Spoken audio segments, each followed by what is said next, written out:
So Matt, this does mark Baylor's first trip to UCF there, Mhm. and of course the first ever Big 12 game in Orlando. What do you think that environment is going to be like at the Bounce House? And what can Baylor and maybe other Big 12 fans who might be, tuning into our podcast, expect from this night's program as the seasons roll on? Well, I think it's going to be electric atmosphere. I mean, the fans here in Orlando and around the UCF fan base have been desperate to get in the Big 12 for almost a decade now. Going back to that Fiesta Bowl where they beat Baylor in that game.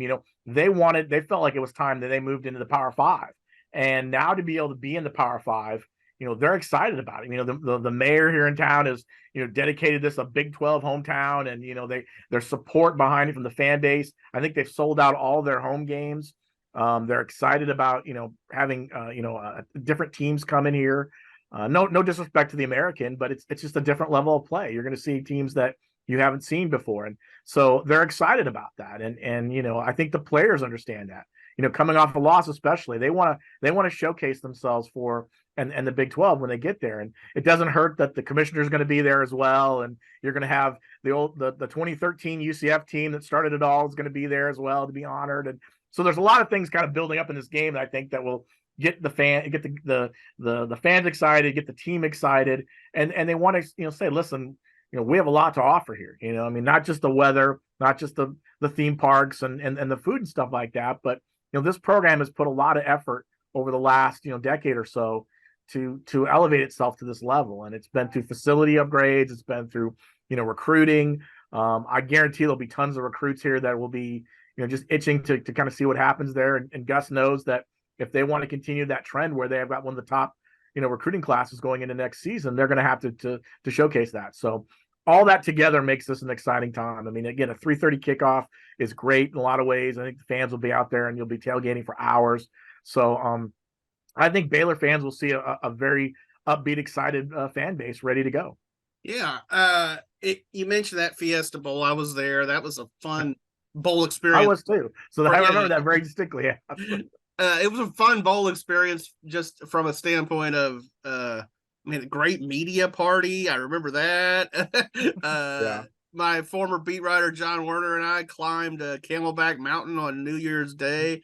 But anyway, that game, I think that was a little bit of a wake-up call for the rest of the country on just how that UCF program had climbed. Here they are in a BCS bowl game back when we had the BCS, and I think Baylor fans certainly went into that game thinking, we're going to win this game. And Blake Bortles and the Knights said, nope.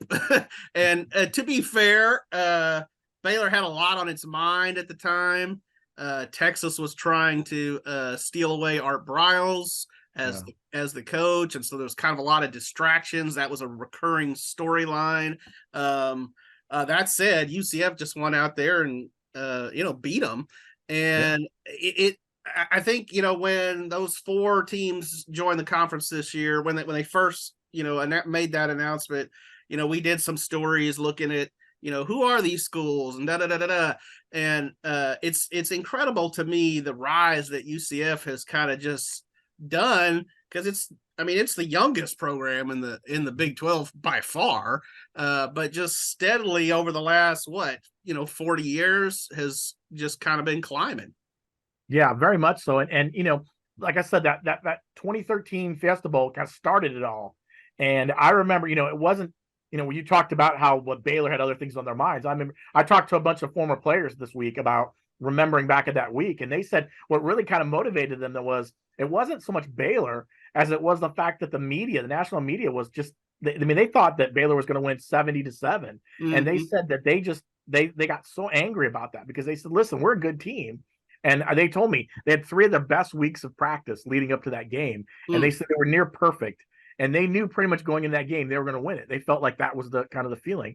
And that confidence kind of carried over through as a program pretty much all the way up until this point. They get to the 2017 season where Scott Frost gets here, and all of a sudden, they go undefeated, and they get to a New Year's Six game and they beat Auburn and Gus Malzahn, ironically, in the Peach Bowl, and you know that was a big deal. And they got the Coley National Championship, which they claim, you know, and that was huge.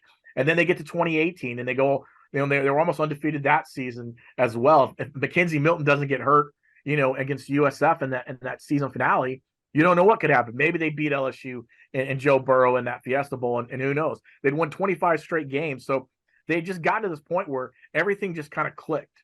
And I think people really kind of understood from that at that point. Yeah, UCF is more than, you know, what people thought it was. I mean, you know, in 2013, no one, you know, you ask where UCF was, no one had an idea.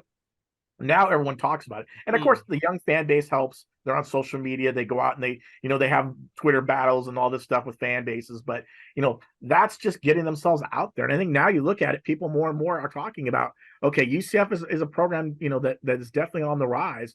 If it had more history and it had more time in the Power Five with some of that money, you know, it could be anyone. It could be a Florida or Florida State, depending on what happens. But you're right, it's only been around for 44 years, and you know, now that they're getting to this point, I think you're going to see that invest in the programs, invest in what they're doing athletic wise, and I think you'll see it grow as well. Yeah,